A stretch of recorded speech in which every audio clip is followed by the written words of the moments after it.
नमो लोके सर्वसाहुनं येषु पञ्चनमुक्तारे सर्वपावपनाशनं मङ्गलानं च सर्वेषु शरणं भवति नामाकृति द्रव्यभावहि पुनतः स्त्रीजगज्जनं क्षेत्रे काले च सर्वस्मिन् नरहतः समुपास्महे विश्वभव्यजनाराम कुल्यातुल्या जयन्तितः देशना समयाचः श्रीसंघोपतेः अमठे धरणीन्द्रे च स्वोचितं कर्म कुर्वती प्रभुस्तुल्यमनोवृत्तिः पार्श्वनाथः श्रीस्तुवः श्रीमते वीरनाथाय सनाथायाद्भुतश्रिया महानन्द सरोराज मरालायार्हते नमः ज्ञानामृतेन लोकानां कष्टोच्छेदविधायिने ऐदं युगेन वीराय नमो वल्लभसूरये अज्ञानतिमिरान्धानां ज्ञानाञ्जनशलाकया चक्षुरुन्मीलितं येन तस्मै सद्गुरवे नमः तस्मै श्रीगुरवे निर्वाणमग्गे वरजानकपं पणास्यासे सुकुमारं मयं जिनानं शरणं गुहानं नमामि नित्यं जगत्पहानं कुन्दिन्दुगोखिरे तुषारवन्नां सरोजहत्था कमले निसन्ना वायीशिरी कोत्थयवग्रहत्था सुहाय साहंसया प्रसत्था साताजी माँ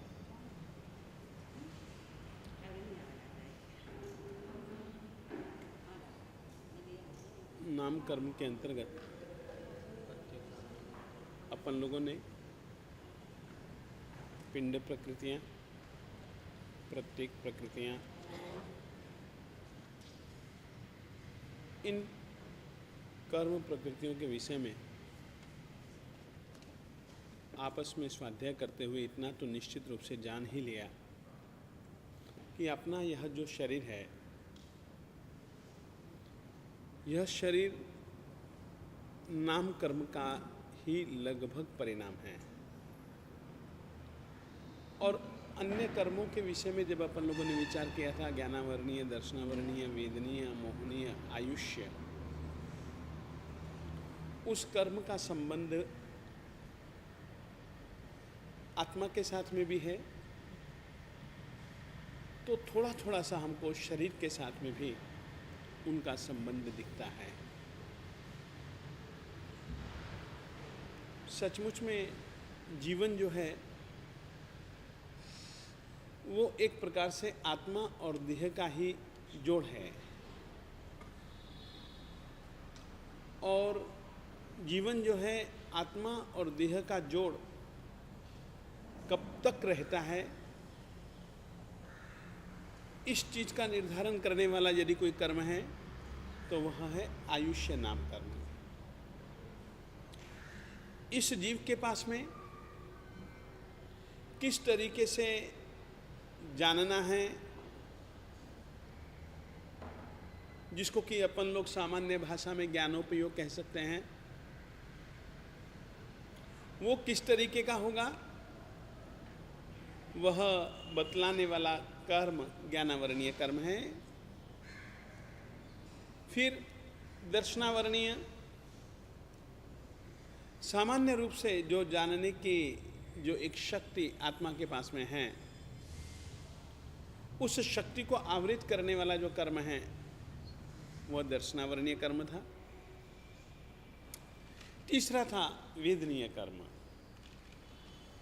वेदनीय कर्म भी जो था वो इंद्रिय, भौतिक, सुख दुख इससे संबंध रखने वाला कर्म, इस तरीके का परिणाम फल भुगताने वाला कर्म वो वेदनीय कर्म था। मोहनीय कर्म बहुत ज़्यादा ही प्रबल है और अपने प्राबल्य से ही वह कर्मों का राजा कहलाता है। मोहनीय कर्म की एक ऐसी शक्ति है जिसके होने पर ही घाती कर्मों की स्थिति और घाती कर्मों की अनुपस्थिति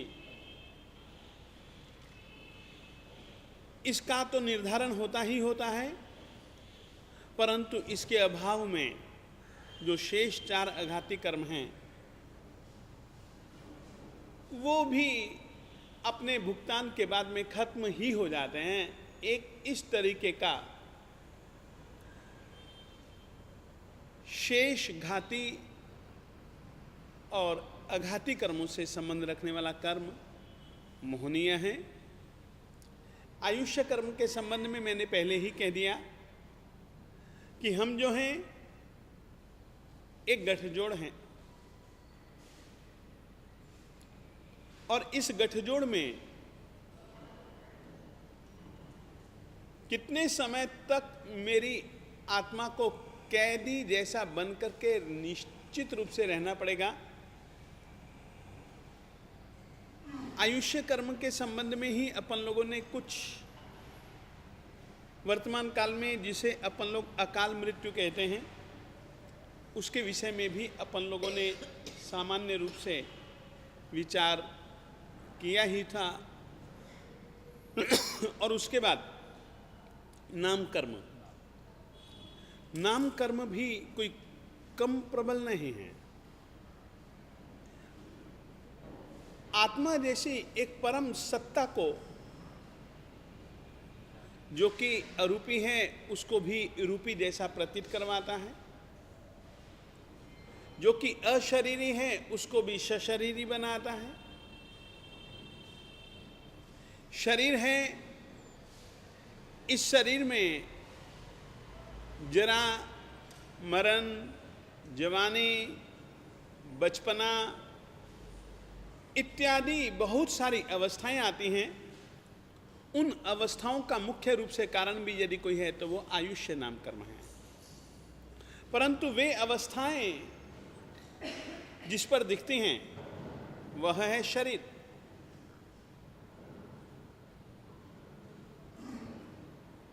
चाहे बचपन की अवस्था हो, चाहे किशोर की अवस्था हो, चाहे युवावस्था हो, चाहे वार्धक्य हो,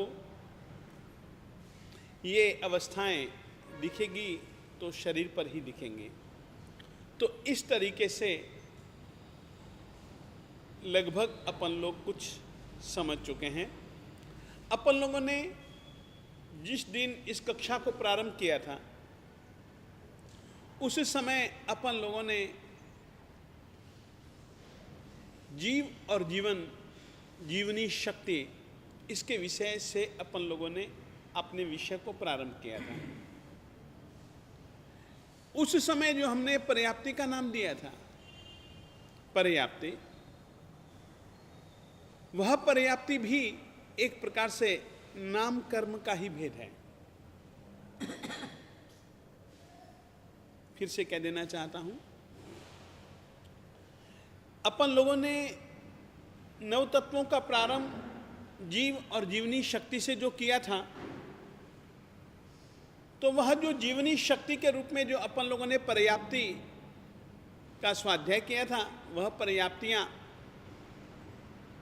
यदि हैं तो वह भी नाम कर्म के भेद हैं। परंतु वे नाम कर्म के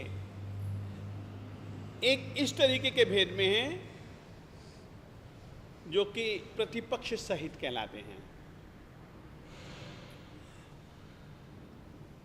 आज नाम कर्म की जिन प्रकृतियों के विषय में अपन लोग लिखेंगे वे पक्ष विपक्ष एक दूसरे के विपरीत हैं। एक को हम कहेंगे त्रस दशक और एक को हम कहेंगे स्थावर दशक। ठीक है, लिख लीजिएगा। नाम कर्म की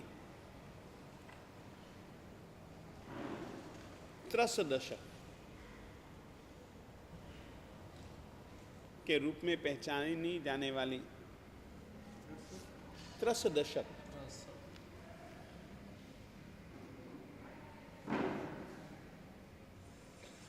वैसे सामान्यतः अपन लोग इस विषय की अच्छे ढंग से चर्चा कर भी चुके हैं, फिर भी लिख लीजिएगा। दशक यानी कि 10 प्रकृतियां। सबसे पहली है त्रस नाम कर्म। जो जीव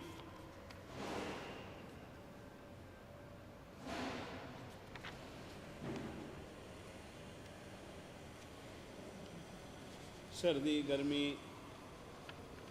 गर्मी दुख सुख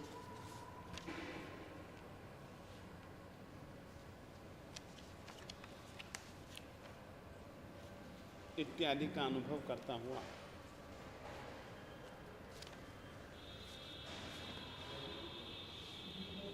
सर्दी गर्मी दुख सुख इत्यादि का अनुभव करता हुआ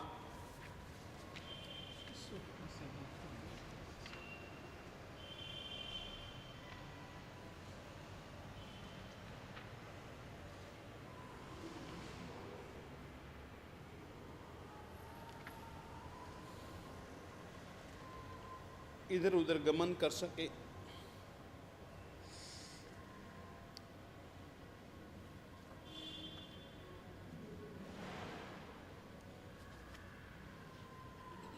यानी कि दूसरे स्थान पर जावन आवन कर सके, एक स्थान से दूसरे स्थान पर जावन आवन कर सके।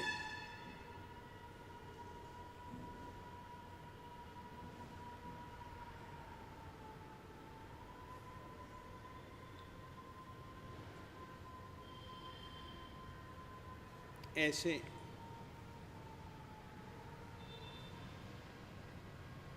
द्विंद्रिय त्रिंद्रिय चौरिंद्रिय पंचेंद्रियों जीवों को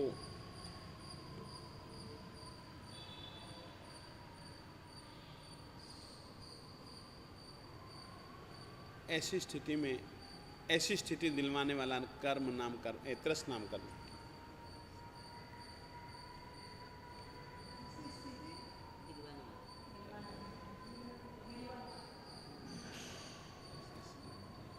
ऐसी स्थिति का अनुभव करवाने वाला कर्म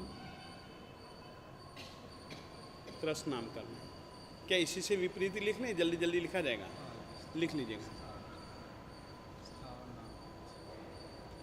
गर्मी सर्दी आदि से तपे जाने पर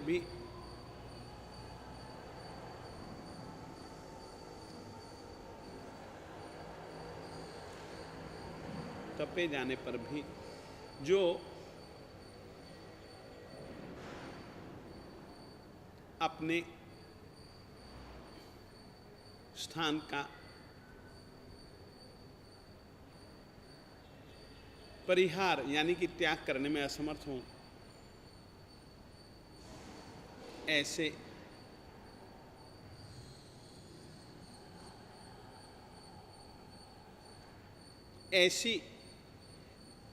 पृथ्वी आदि के रूप में पृथ्वी जल अग्नि वायु और आकाश नहीं, पृथ्वी जल अग्नि वायु और वनस्पति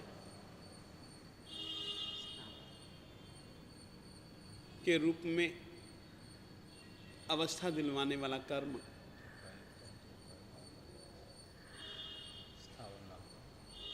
स्थावर नाम कर्म।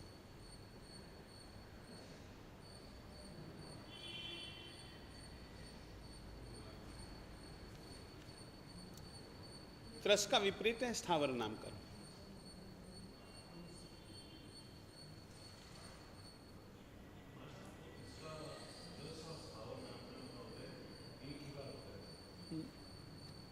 अभी चालू ही है ना, पृथ्वी काय के जीवों का, अब काय के जीवों का, तेव काय के जीवों का, वायु काय के जीवों का, वनस्पति काय के जीवों का, ये तो उनमें स्थावर नाम कर्म का उदय चल ही रहा है। उसी कारण से उनकी यह अवस्था उन्होंने प्राप्त की है। अपन लोगों को त्रस नाम कर्म का उदय चालू ही है, तो ही अपन लोग कहीं पर भी इधर उधर जी चाहे वहाँ जावन आवन कर सकते हैं। अभी मुझको धूप लग रही है, मान लो मैं धूप जरे शरीर तप गया, मैं इधर जा सकता हूँ। आग जली है, गर्माहट महसूस कर रहा हूँ, या बर्फ पड़ी है, मैं ठंडक महसूस कर रहा हूँ, धूप में जा सकता हूँ। ये त्रस नाम कर्म।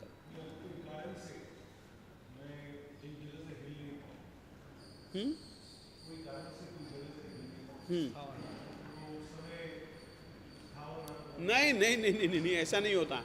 वो इसलिए मैंने लिखवा दिया, पृथ्वी जल अग्नि वायु और वनस्पति के रूप में ही अवस्था मिलते हैं। और अपन लोग को त्रस नाम कर्म द्विंद्रिय, त्रिंद्रिय, चौरिंद्रिय और पंचेंद्रिय। ठीक है ना? दुख सुख का अनुभव। बात ऐसी ना, अभी मान लो गर्मी का मौसम है, मेरा शरीर तप रहा है, मैं ढूंढता हूँ यार हवा इधर तो नहीं लग रही, चल यार वहाँ लग रही है, तो ये मैं गर्मी से तपा, मुझे दुख महसूस हुआ। स्थावर जी अनुभव कर सकती है क्या? हाँ हाँ बिल्कुल अनुभव करते हैं हो, क्योंकि उनमें आत्म तत्व तो है। ठीक है, वो बहुत ज़्यादा मूर्छित जैसा है, परंतु वे महसूस करते हैं। निगोद के जीव भी करते हैं, ये तो सभी जीव करते हैं। वायु काय की बात ऐसी है, वायु काय और अग्नि काय, ये अपने को जैसे कि अग्नि काय के जीव हैं, अपने को लपटें ऊपर ऊपर ऊपर ऊपर ऊपर ऊपर जाती हुई प्रतीत होती हैं। ठीक है, वायु काय हवा इधर से उधर घूमती है, उनको माना तो स्थावर ही जाता है, मगर उनकी उस गति के विषय में ये कहा जाता है कि वे गति त्रस हैं। क्या है?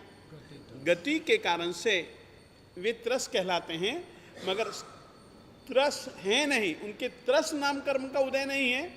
उनके जो इधर उधर के आवन जावन की जो प्रक्रिया है वह उनकी स्वाभाविक है, और वो गति त्रस है, नहीं होता ना, वो परेशानी नहीं है। इसलिए यहाँ पर स्पष्ट रूप से लिखा है, त्रसंति उष्णाद्यभितप्तः स्थानांतरम गच्छन्ति इति त्रसः द्विंद्रियादयः तद विपाक वेद्या कर्म प्रकृतिरपि त्रसनाम। इसका शाब्दिक अर्थ होता है उष्णाधि अभितप्तः, गर्मी आदि से तपे हुए। आदि शब्द में गर्मी है, ठंडी है, ये सब चीज़ें ले सकते हो। अब इन्होंने उष्णता का प्रयोग दिया तो अभितप्ता शब्द दिया, उससे तपे हुए जीव स्थानांतरम गच्छन्ति, किसी दूसरे स्थान पर जाते हैं। इति, इस प्रकार का जो गुण है वह, या इस तरीके का फल दिखाने वाला जो कर्म है उसका नाम भी त्रस नाम कर्म है। और वे द्विंद्रियादय है, वे द्विंद्रिय, त्रिंद्रिय, चौरिंद्रिय, पंचेंद्रिय हैं। तद विपाक वेद्या कर्म प्रकृतिरपि त्रस नाम। इस तरीके का कि आप कहीं पर भी आवन जावन कर सको गर्मी आदि से तपने पर, तो इस रीति से विपाक वेद्या, इस रीति से फल का अनुभव करवाने वाली, विपाक के माध्यम फल के फल भोग के द्वारा जिसका आप अनुभव कर सको, ऐसी प्रकृति का नाम भी त्रस नाम कर्म। बैठ गया? तो वे गति त्रस हैं। बादर और सूक्ष्म, बादर नाम कर्म और सूक्ष्म नाम कर्म।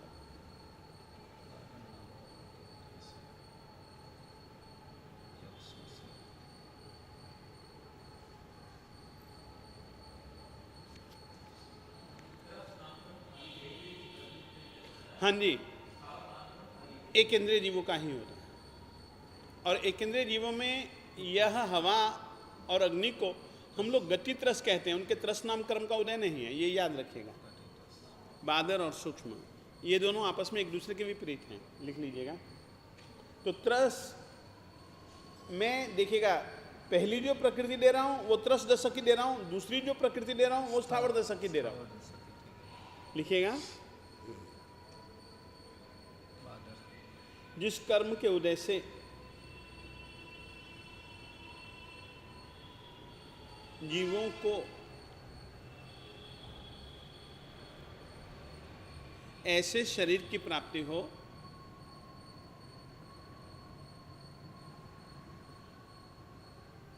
जो कि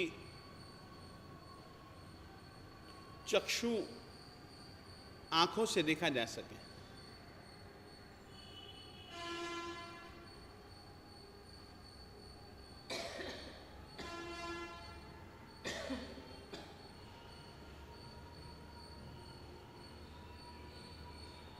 वह बादर नाम कर्म है।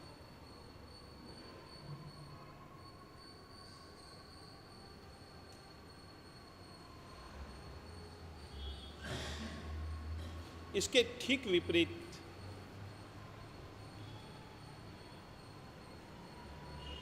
जिस कर्म के उदय से जीव को ऐसा शरीर प्राप्त हो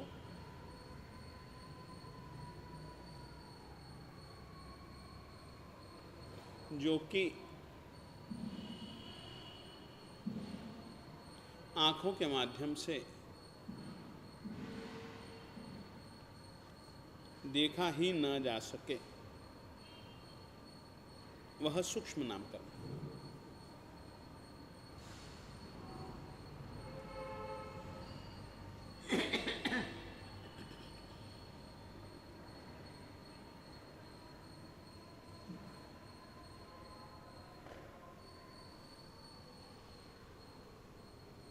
अब लिखिएगा पर्याप्त नाम कर्म और अपर्याप्त नाम कर्म।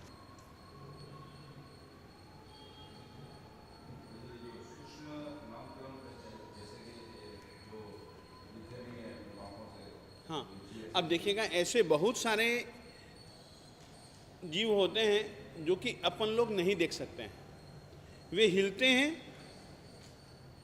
तो ही महसूस होता है कि कोई जीव आया। आंख से नहीं प्रतीत होता है तो अपन लोग उसको यूं करते हैं, ठीक है ना। तो ऐसे जो जीव भी हैं चक्षुग्राही है, यानी कि किसी न किसी के द्वारा तो आंख से ग्रहण किए जाते हैं, परंतु ये जो सूक्ष्म जीव होते हैं वो किसी भी चक्षुधारी व्यक्ति के द्वारा नहीं देखे जा सकते। केवल ज्ञानी तो हर किसी चीज को देखता है, हर किसी चीज को जानता है।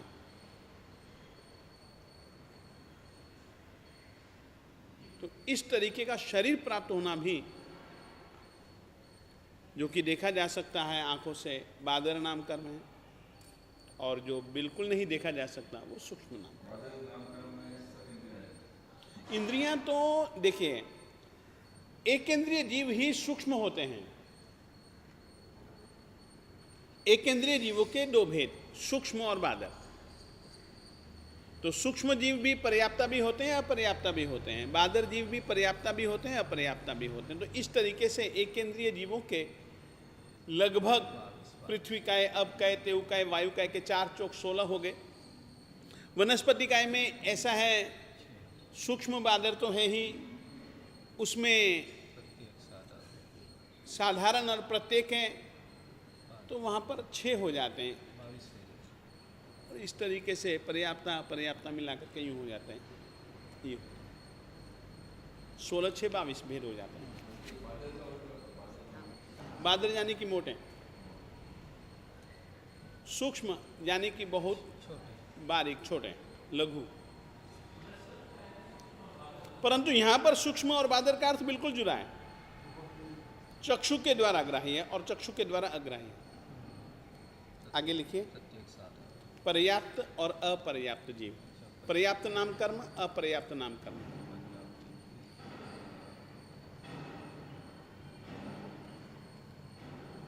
जिस कर्म के उदय से जीव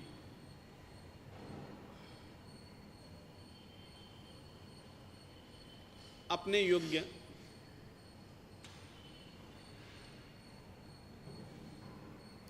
पर्याप्तियों को पाने में समर्थ होता है,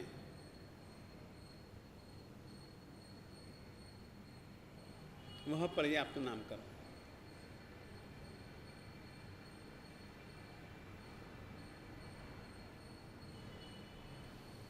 और जिस कर्म के उदय से जीव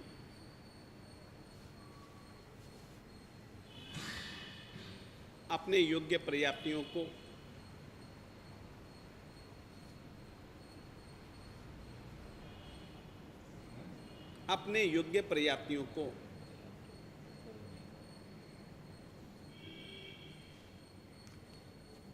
पाने में योग्य नहीं होता, असमर्थ होता है, वह अपर्याप्त नाम कर्म है।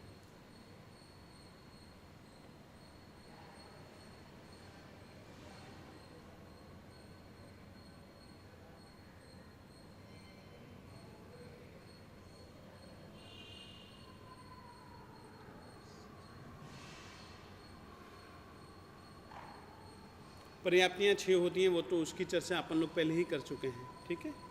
अब आप आगे लिख लीजिएगा, प्रत्येक नाम कर्म और साधारण नाम कर्म। हाँ जी, अपन पर्याप्त हैं, अपन पर्याप्त हैं क्योंकि अपन लोग पर्याप्तियाँ पूरी कर चुके हैं और उन्हीं ही पर्याप्तियों के बल पर अपने को 10 प्राण मिले हैं और अपन लोग शांति से जी रहे हैं, तो अपन पर्याप्त हैं। देवता नारकी पर्याप्ता ही होते हैं। जब तक वे पर्याप्तियाँ पूरी नहीं करते तब तक अपर्याप्त कहलाते हैं। पर्याप्तियों को पूरा करते ही वे पर्याप्त कहलाते हैं और वे पर्याप्त अवस्था में ही मरते हैं। पर्याप्तियाँ उनको पूरी करनी ही पड़ती हैं। अपने लिए हैं, जैसे समूर्छिम जीव हैं, वे बिना पर्याप्ति पूर्ण किए ही मरते हैं, ये बात पक्की है। उनकी पर्याप्तियाँ ऊना 4 हैं। ऊना यानी कि कम, 4 भी पर्याप्तियां वे पूरी नहीं कर पाते हैं। प्रत्येक नाम कर्म और साधारण नाम कर्म।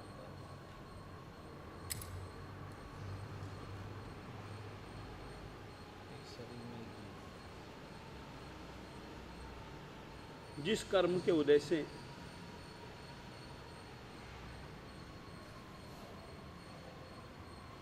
जीव को अलग अलग शरीर प्राप्त हो,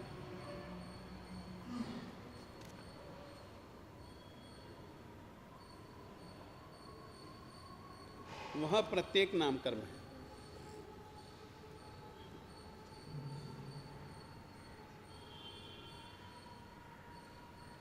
और जिस कर्म के उदय से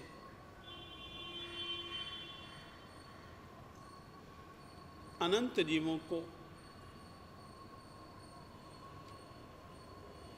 एक ही शरीर प्राप्त हो,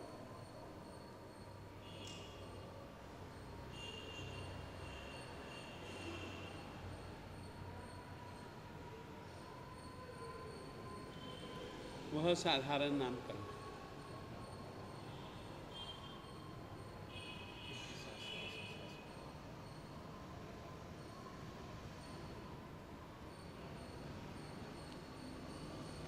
अपन लोग कहते हैं ना कि जमी का इत्यादि नहीं खाना चाहिए, अनंत काय है, तो वो यह ही है, साधारण वनस्पति का है।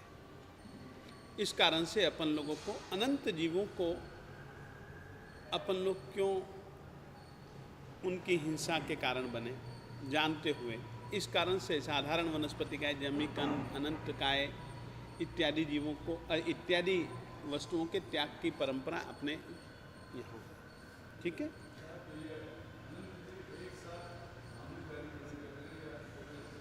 क्या कहा?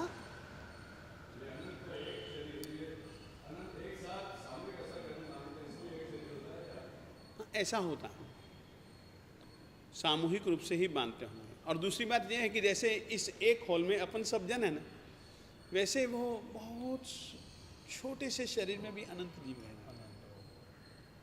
यानी कि आलू के ऊपर यदि आप सुई की नोक रखें, उतने हिस्से में अनंत जीव।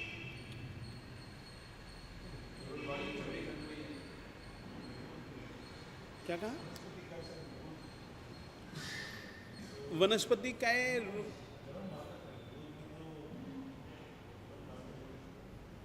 क्या कह रहे हैं? निगोद में जीव है, वो क्रम बांधे ना निगोद। सर निगोद में है क्या? ये पूछ रहे हैं। एक बार वापस बोलो। निगोद में उन्होंने कर्म बांधा नहीं, वो तो प्राकृतिक मैंने कल या परसों ही चर्चा की थी वो मर गए अंदर कि वाले। जीव और कर्म का संयोग अनादिकालीन है। उसका अनादिकालीन होते हुए भी भवी जीव जो होता है उसका अंत कर सकता है। जो अभवी जीव होते हैं वो कभी भी अंत नहीं कर पाते हैं।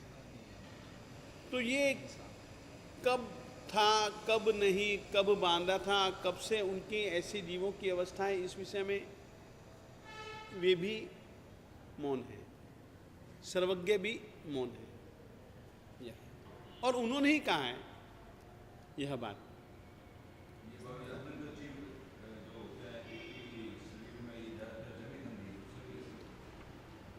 जमीकन तो हैं ही, जमीकन तो हैं ही, ये बात है।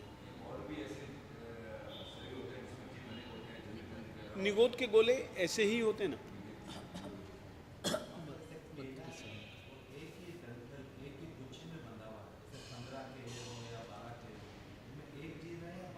नहीं नहीं नहीं, जितने केले उतने जीव, प्रत्येक वर्ष क्योंकि वे सब अलग अलग हैं ना। उंगलियां का कोई अलग जीव नहीं है, उंगलियों का कोई अलग जीव नहीं है। जो इसमें बैठा है वो तो इसका उपयोग कर रहा है बस।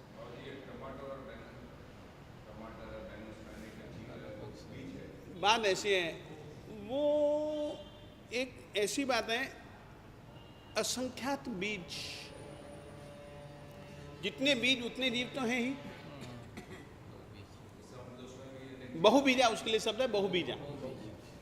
बहुबीजा वनस्पतियां अलग हैं, और बहुबीजा वनस्पति किसको मानना, उसका लक्षण भी अपने यहाँ प्राप्त होता है कि ऐसी ऐसी जो वनस्पतियां हों जिनके बीज इस तरीके से जुड़े हुए हों, वे बहुबीजा कहलाते हैं।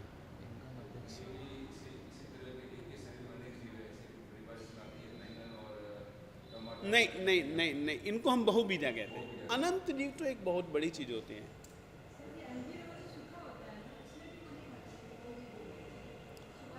कितने जन उसको भी बहुबीजा जैसा मानते हैं।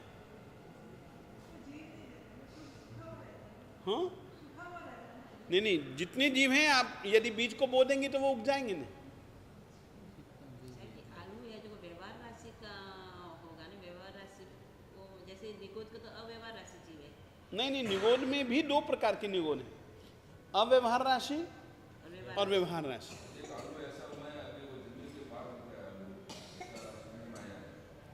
हो सकता है, मना नहीं है, मगर आपने को तो ये पता है कि ये आदमी ने कृत्रिम वस्तु बना दी है एक प्रकार की। जो प्रकृति से जो वस्तु है वह तो अंदर ही पैदा होते हैं, वह तो उधर ही पैदा होती है। ठीक है, इस चीज़ का नाम मैं चश्मा कह दूं और कोई इसका नाम आलू रख ले, वो एक अलग चीज़ है।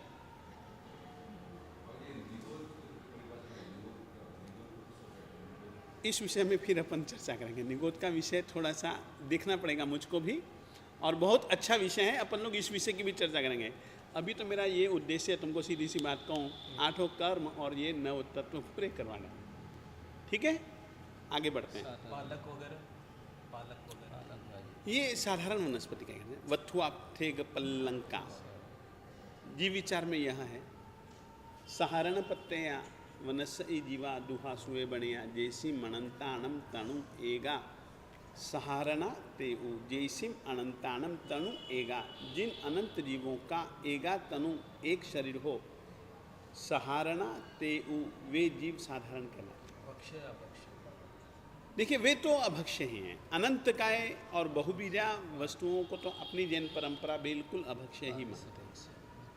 जैसे बर्फ है, ये सब क्या है,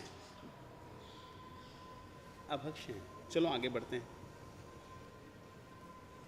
प्रत्येक नाम कर्म साधारण नाम कर्म हो गया। आगे लिखिएगा स्थिर नाम कर्म और अस्थिर नाम कर्म। अब देखिएगा, अपना शरीर है, ये हड्डी है, दांत है, इसके अंदर भी हड्डी इत्यादि हैं। ये सब कैसे हैं? स्थिर हैं। और ऐसे बहुत सारे अवयव हैं जो कि अस्थिर भी होते हैं, तो वो स्थिर नाम कर्म लिखेगा।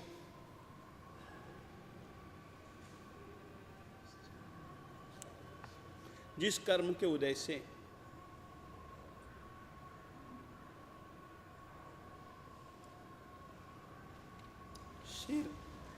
शिर मस्तिष्क यानी कि सिर, हड्डी, दांत आदि अवयवों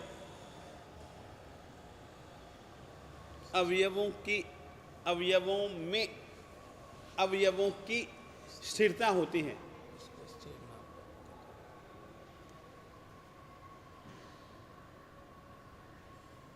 वह स्थिर नाम कर्म है।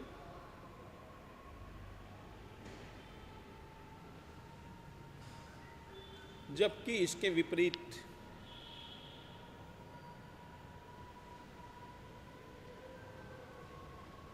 जबान, जिह्वा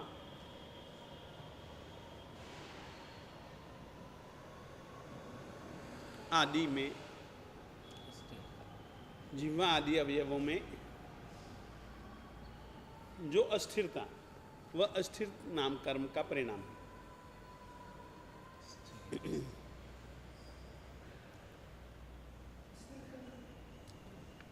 ये मस्तिष्क इत्यादि स्थिर है ना अपना, जहाँ है ठीक है कि इसको आप हिला सकते हैं। जबान भी ऐसी है, हिला सकते हैं, मगर मस्तिष्क को चाहो तो आप स्थिर रख सकते हो।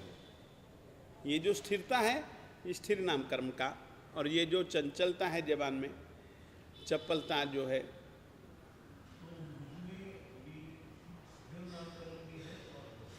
हाँ हाँ बिल्कुल है ना, है। स्थिर नाम कर्म भी है, अस्थिर नाम कर्म भी है।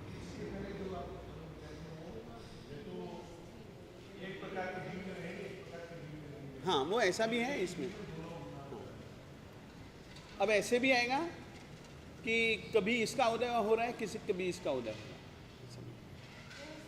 जिसमें हड्डी न हो वो सब अस्थिर हो जाता है, क्योंकि उसमें स्थिरता नहीं रख सकते बिना हड्डी के। देखिए जहाँ तक मेरा ख्याल है, द्विंद्रिय इत्यादि जीवों में हड्डियाँ पाई जाती हैं। द्विंद्रिय, तीन्द्रिय, चौरिंद्रिय, पंचेंद्रिय जीवों में हड्डियाँ पाई जाती हैं। कारण है कि औदारिक शरीर जो होता है उसमें सातों धातुएं पाई जाती हैं, लगभग ये कहा जाता है। तो वो स्थिर है। नहीं, जैसा अंका बोला ना कि जीवा में हड्डी नहीं है तो वो अस्थिर हो जाता है। हाँ, अस्थिर नाम कर्म के उदय का परिणाम है। हाँ, तो द्विंद्रिय जीव जो होंगे उनमें जीवा आदि होंगे, शरीर का जो हिस्सा होगा, क्योंकि द्विंद्रिय कहेंगे ही उसी को हम जिसमें कि जीवा हो। एक इंद्रिय हम कहेंगे ही उसको कि जिसमें जीव हो ही नहीं। जीवा में अस्थि और ये सब है वो स्थिर, यानी हड्डियाँ जिसमें है वो स्थिर में आ जाता है, और जीवा जिसमें हड्डी नहीं है जिस अंग में वो अस्थिर नाम कर्म। ऐसा मैं नहीं कह सकता हूँ। हड्डी के न होने से या हड्डी के होने से मैं ऐसा नहीं कह सकता हूँ। ये तो एक उदाहरण है। तो यानी कि यह एक उदाहरण है कि जिस तरीके से कि हड्डी स्थिर है, अब जी चाहे तो मैं इसको हिलाता भी तो हूँ, परंतु ये जो शरीर में जो है स्थिर नाम कर्म के उदय का परिणाम है, और ये अस्थिर नाम कर्म के उदय का परिणाम। हाँ बढ़ते हैं। ऐसे और भी अवयव होंगे, अपन लोग विचारें तो। हाँ वैसे तो क्या कि हड्डी भी बढ़ती है, बचपन की हड्डी का माप और अभी की हड्डी का माप, परंतु स्थिर नाम कर्म का ये परिणाम नहीं है, स्थिर नाम कर्म का परिणाम। क्या कह रहे? रवा मैदा क्यों नहीं वापरते? इस विषय में आप साध्वी जी से बातचीत करें। पूछ लीजिए।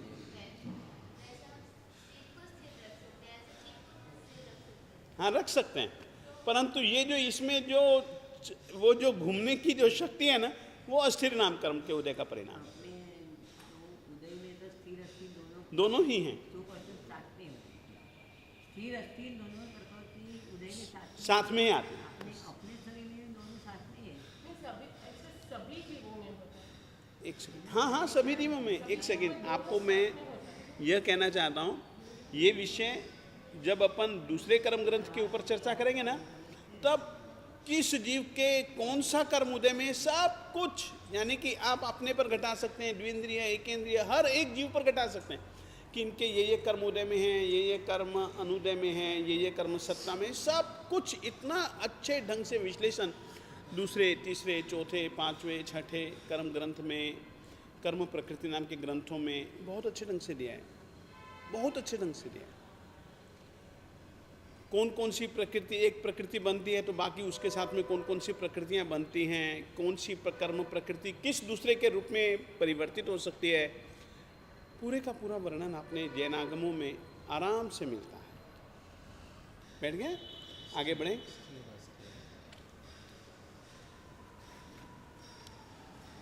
शुभ अशुभ,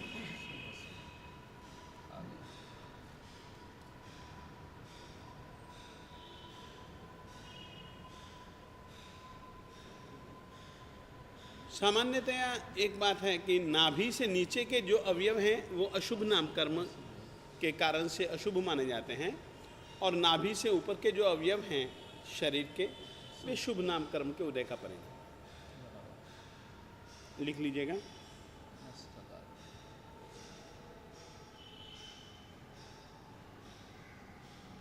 जिसके उदय से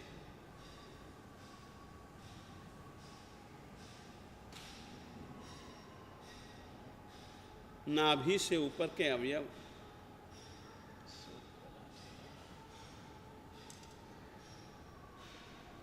शुभ हों,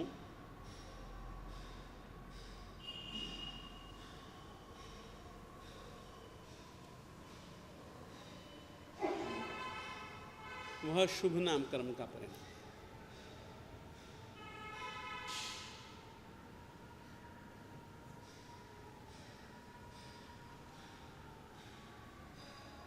नाभि से नीचे के अवयव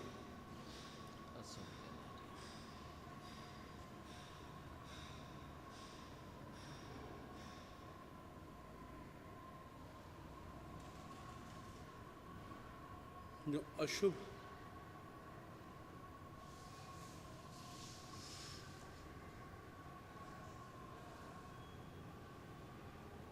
माने जाते हैं, वह अशुभ नाम कर्म के।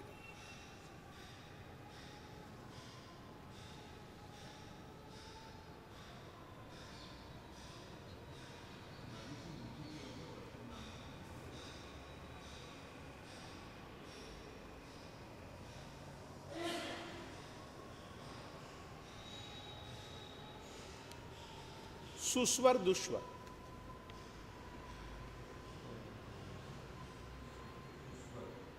सुस्वर और दुस्वर,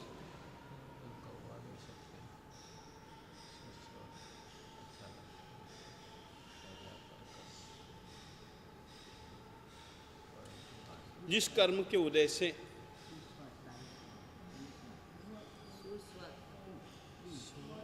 हाँ स्वर, हाँ आवाज,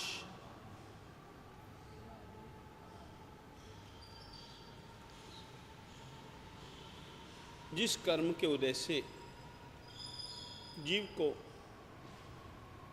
जिस कर्म के उदय से जीव, जीव को मत छोड़, को मत लिखना, जीव, जिस कर्म के उदय से जीव श्रोताओं को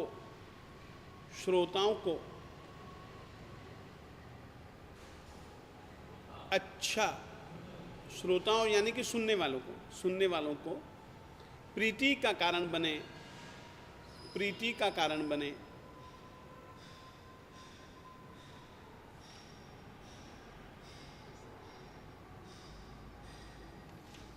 वह सुस्वर नाम कर्म है।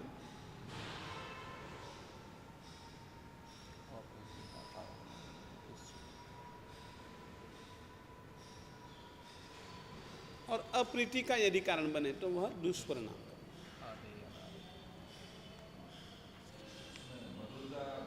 मधुर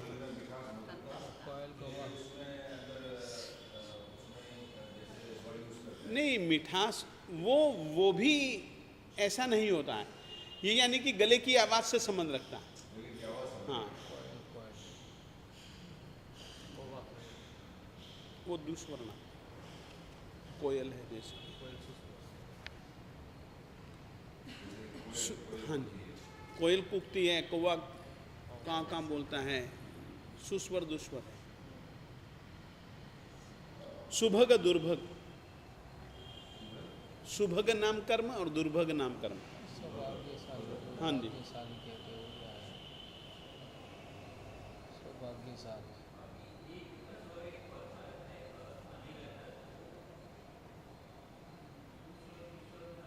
ये आवाज़ से संबंध रखता है। आवाज़ लगभग व्यक्ति की एक जैसी रहती है, ठीक है, आयु आदि के कारण से उसमें कंपन ने वो ते आ जाते हैं, मगर आवाज़ की, इस आदमी की आवाज़, लता की आवाज़ हमको बहुत अच्छी लगती है। अपन लोग नहीं बोलते हैं, तो ये सब क्या है? सुस्वर नाम कर्म का उदय।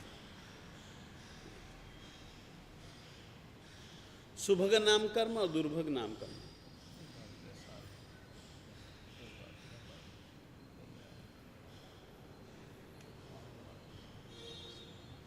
उपकार न करने पर भी नहीं, यूं लिखेगा, जिस कर्म के उदय से जीव उपकार न करता हुआ भी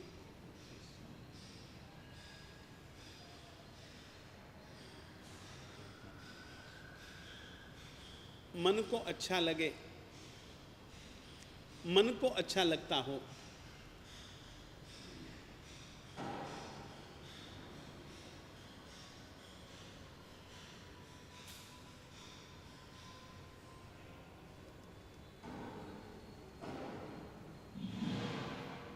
वह सुभग नाम कर्म है।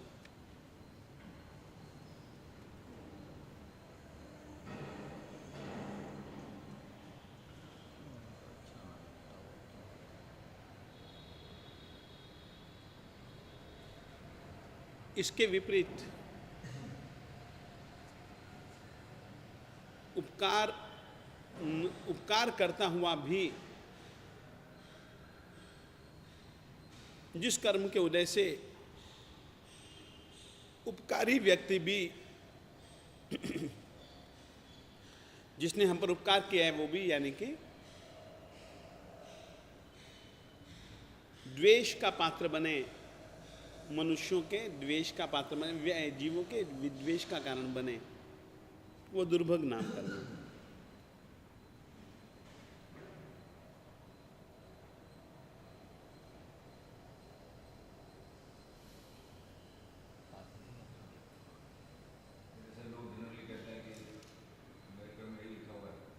हाँ, अपन लोग देखते हैं दुर्भग, हाँ बस सीधी सारी भाषा में ये, सुभग शब्द से ही सौभाग्य बनता है, दुर्भग शब्द से ही दौर्भाग्य बनता है, भाग्यशाली, दुर्भाग्य बनता है। करते हैं उसमें फतेह ही फतेह, वो सौभाग्य नाम का।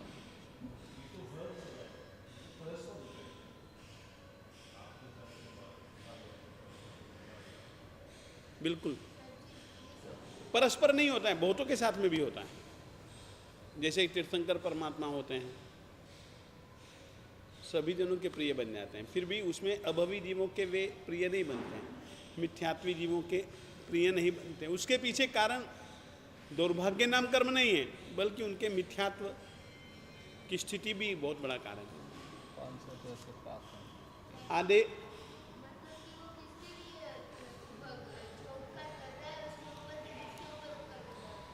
जीवी रीते के बहुत जन ऐसे आकर के हमको कहते हैं कि महाराज बहुत काम करता हूँ, बहुत मेहनत करता हूँ, मैंने उस पर इतना उपकार किया महाराज, न पूछो बात। आज की तारीख में जो उसकी स्थिति है मेरे किए हुए की बदौलत है, मगर वो मुझे मानते नहीं, बल्कि मेरी निंदा फिंदा करता रहता है। अपन लोग ऐसा नहीं, महाराज घर में मैं काम करती रहती हूँ मगर यश नहीं मिलता।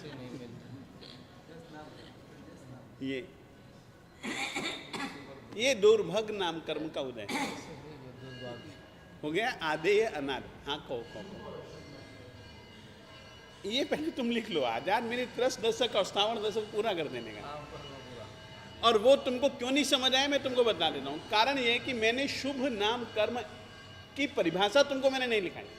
मैंने ये लिखा दिया कि इससे ऊपर के शुभ नहीं, इससे नीचे के अशुभ। तुम्हारा जो सवाल पैदा हुआ कि शुभ की परिभाषा, वो मैंने लिखवाई नहीं है, क्योंकि मैं इस समय जो मेरे पास संस्कृत में है ना, और जो मैंने हिंदी में भी अलग अलग किताबों से, उसके आधार पर मैं तुमको लिखवा रहा हूँ। मैं खुद महसूस करता हूँ कि मुझको शुभ नाम कर्म और अशुभ नाम कर्म की परिभाषा या तो मिली नहीं या मैंने खोजी नहीं। जो मिला उसी का मैंने उल्लेख कर डाला। बाकी की कर्म प्रकृतियों को मैं आपको उसका स्वरूप बतला रहा हूँ। शुभ अशुभ में मैंने ये कहा कि ये शुभ है, ये अशुभ है, इस कारण से ये सवाल पैदा हो सकता है, मैं कबूल करता हूँ, मगर मैं जरूर बतलाऊंगा।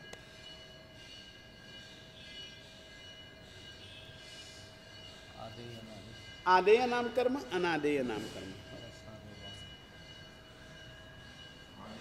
आदेय परम पुरुष हाँ? अनादेय आदेय नाम कर्म और अनादेय नाम कर्म। त्रस दशक में आदेय नाम कर्म जाएगा, स्थावर दशक में अनादेय नाम कर्म।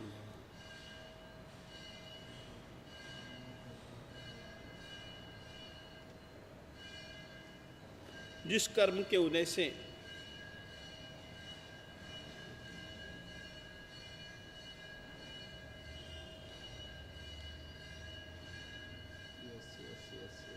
जिस किसी वचन को, जिस कर्म के उदय से जिस किसी भी वचन को उठापन नहीं करता। लोग प्रमाण मानते हैं, स्वीकार कर लेते हैं,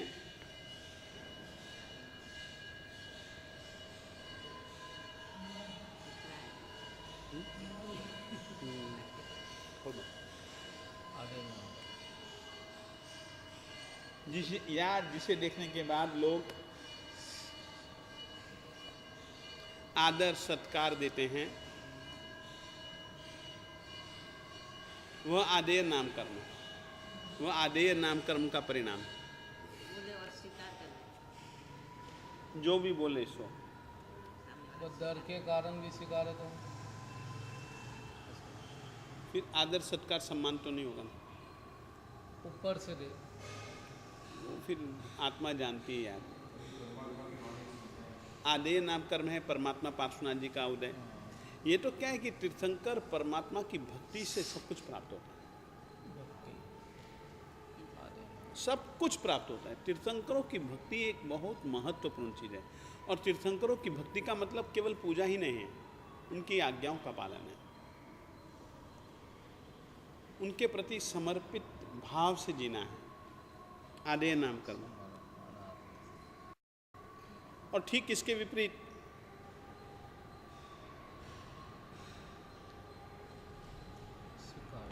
जिस कर्म के उदय से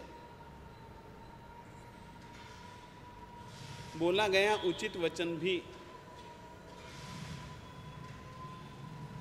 उपादेय न हो, वह उपादेय न हो, वह अनादेय नाम कर्म।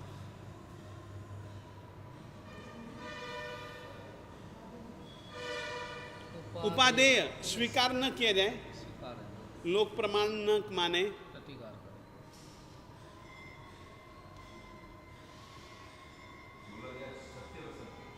सही वचन बोला है, उचित वचन बोला है,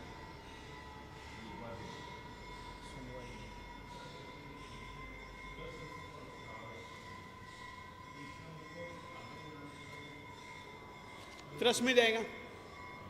अनादेय नाम कर्म स्थावर में जाएगा।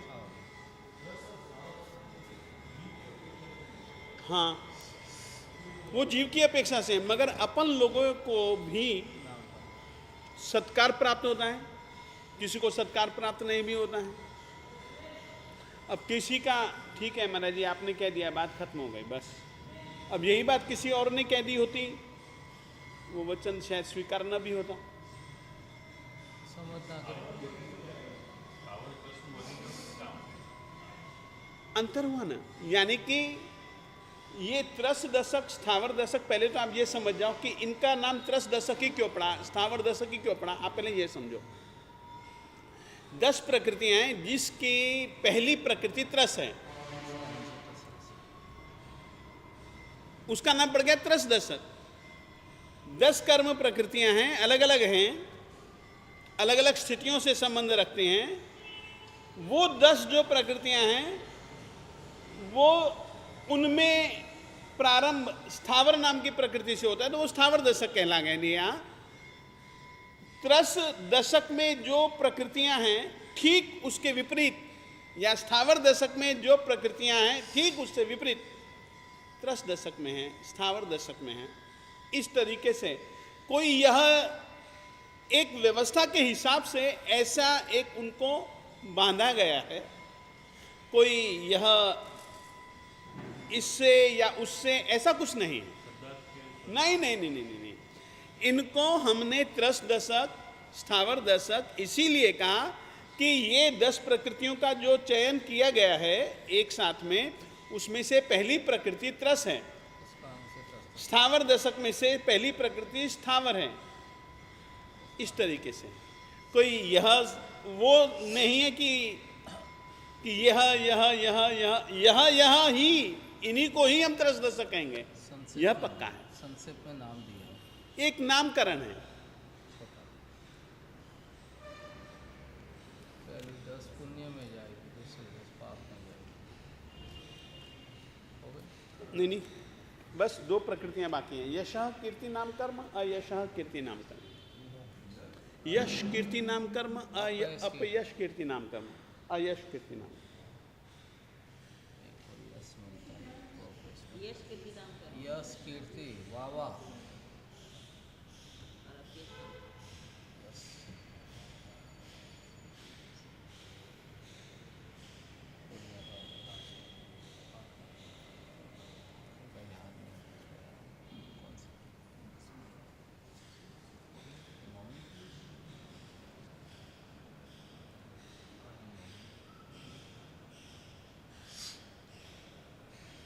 हो गया। देखिएगा, एक दिशा में फैलने वाली प्रसिद्धि को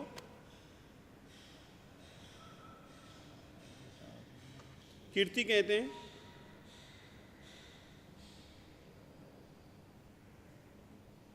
और सभी दिशाओं में फैलने वाली ख्याति को, प्रसिद्धि को यश कहते हैं।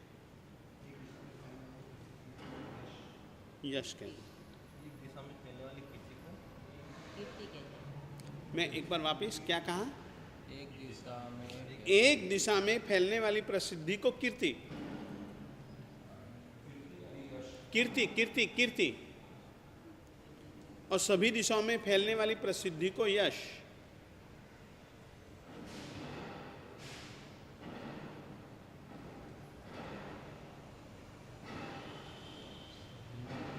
अथवा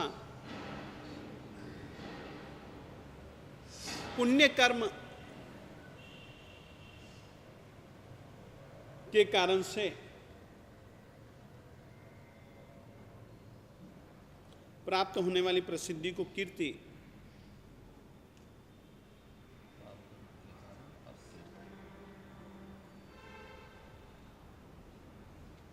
और पराक्रम जनित प्रसिद्धि को यश कहते हैं।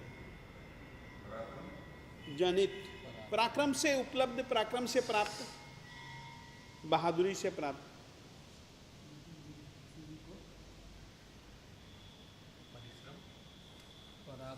पराक्रम से प्राप्त की जाने वाली प्रसिद्धि को कीर्ति कहते हैं, यश कहते हैं। यश यश यश यश।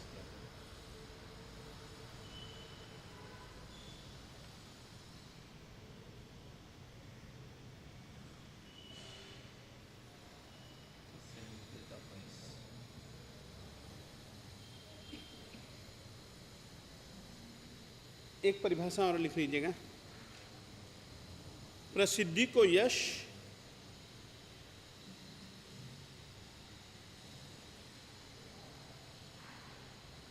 और उसके गुणों के कीर्तन को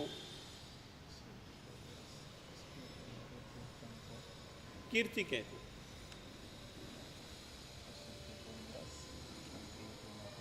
जिस कर्म के उदय से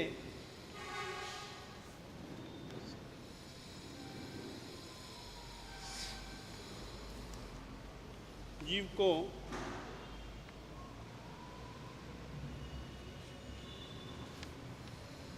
यश कीर्ति की प्राप्ति हो, यश कीर्ति की प्राप्ति, यश और कीर्ति की प्राप्ति हो, वह यश कीर्ति नाम कर्म है। और जिस कर्म के उदय से अपयश। बदनामी प्राप्त हो, अपयश कीर्ति नाम कर्म।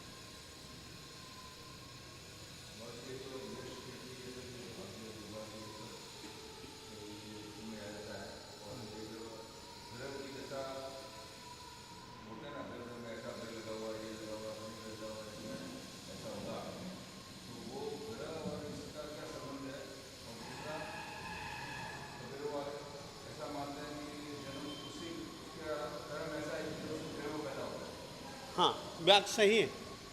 इसीलिए ही मैंने यहाँ पर कहा था कि शुभाशुभ कर्म फल देश का ग्राह। शुभ फल या अशुभ फल के निर्देशन में ये ग्रह कारण होते हैं, एक बात।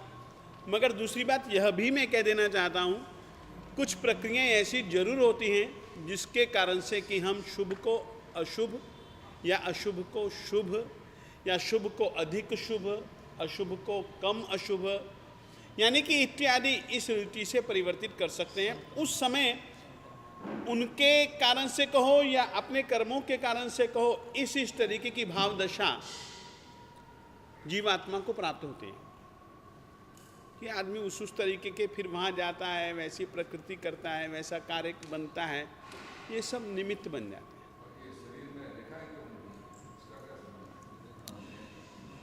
ये रेखाएं जो बनती है ना, ये तो एक अंगोपांग नाम कर्म है। अंगोपांग नाम कर्म के कारण से बनती है। दूसरी बात यह है कि ये रेखाएं कर्म रेखाएं मानी जाती हैं, ग्रह की रेखाएं मानी जाती हैं। जैसे कि कल्प सूत्र में जिस तरीके से आता है, जैसे कि और सामान्य विज्ञान में भी, करतल विज्ञान में भी, ये गुरु है, ये शनि है, ये रवि है, ये बुध है, ये शुक्र है, ये चंद्रमा है, ये मंगल है, नहीं ये भी मंगल है, कोई ऊर्ध्व मंगल है, कोई निम्न मंगल है, इस तरीके से होता है। ये राहु क्षेत्र है, ये केतु का क्षेत्र है। परंतु कर्मों के परिणाम दिखलाने में ग्रह कुछ न कुछ भूमिका तो जरूर भजते ही हैं। तीर्थंकर परमात्मा के भी जन्म के समय के ग्रहों की स्थिति बहुत इतनी उत्कृष्ट होती है कि जिसके कारण से वे इस प्रकार के पुण्य का भोग उपभोग करते हैं। हाँ, अपने कर्मों के संकेत हैं। हाँ,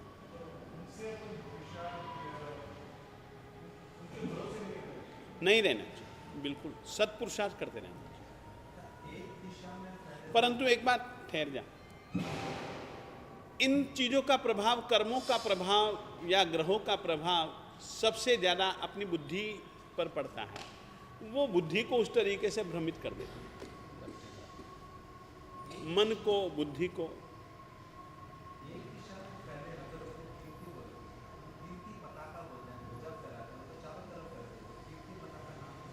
बात ऐसी है, ये तो अपेक्षा भेद से बतलाया गया है।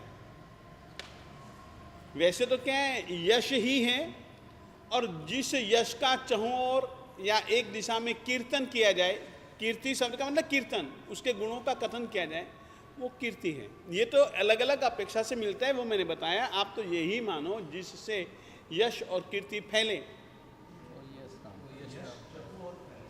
हाँ, और जैसे कि बात ऐसी है, किसी का नाम केवल, अब जैसे कि पूरे विश्व में जवाहरलाल नेहरू या इंदिरा गांधी ये है, अब कोई ऐसा भी नेता है जिसका नाम केवल भारत में ही है, अन्य देशों में नहीं है। ये अपन लोग नहीं देखते क्या? एक दिशा से मतलब यानी कि एक देश हो गया, छोटा सा स्थान हो गया। हाँ, नहीं हो गई सब, 20 हो गई ना। 10 और स्थावर करे तो 10 हो। 10 और स्थावर पहले करे तो 10, अगर उसको नहीं करे तो 9। नहीं, वो गिनने की, वो तो पहली प्रकृति है। हाँ, मैंने अभी कहा ना कि वो त्रस पहली दशक में प्रकृति त्रस है। पहली है। वो पहली है। इच्छामि गमासनं देवानि सेवा।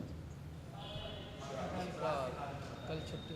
कल छुट्टी है भैया। हाँ, कल क्या है कि 12 तारीख है, तो थोड़े सा मैं बहुत ज़्यादा व्यस्त हूँ, तो इस कारण से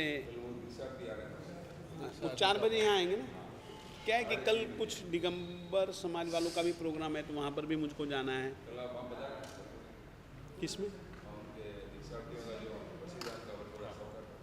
वरघुड़े में विचार तो है, परंतु क्या है कि मेरा प्रोग्राम लुम्बिनी में मैं पहले ही कह चुका हूँ। वे आए थे मेरे पास में, कल भी आए थे, तो मैंने उनको कहा था कि भैया आप लोग पहले भी आए थे, पहले उनके दोस्त लोग आए होंगे। मैंने कहा था कि भैया देखो 12 तारीख का आप लोगों के आने से पहले मैं प्रोग्राम 12 तारीख का लुम्बिनी वालों को दे चुका हूँ, और इसीलिए मैं लुम्बिनी